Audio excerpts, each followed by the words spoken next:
सीमा पुनर्निर्धारण हेले ओडिशार क्षति हेब बोली 2018 नवीन पट्टनायक कहिथिले। लोकसंख्या आधार रे सीमा पुनर्निर्धारण करिवार आवश्यकता रही। लोकसंख्या नियंत्रण दिगरे पूर्व अनेक काम करिछि ओडिशा।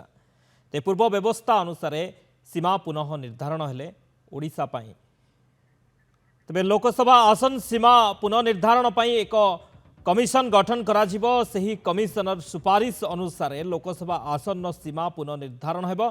तेबे बाकी दुईटी बिल पाई दरकार संख्या महिला को 33% संरक्षण देवा पाई नारी बंधन अधिनियम और केंद्र शासित अंचल नियम संशोधन बिल 2026 पाई संविधान संशोधन आवश्यक। एथिपाई स्वतंत्र बहुमत दरकार अर्थात उभय गृह रे पूर्ण क्षमतार 2/3 सभ्य उपस्थित रहिबे और तापरे बहुमत रे बिल पास हेबा दरकार।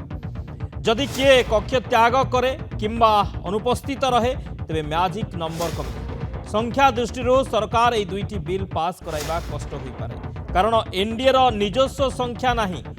लोकसभार मोट 543 जन सभ्य थिबा बेले यार 2/3 हेउची 362। एनडीए संख्या हेउची 292। याकू आहुरी दरकार 70 जनक समर्थन। सेपरी राज्यसभा अच्छी मोट 245 सांसद।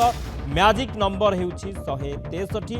एनडीए और सहयोगी सभ्यों संख्या 139 से पास हेबा लगी एनडीए को आवश्यक हेउची आउ 24 आसन।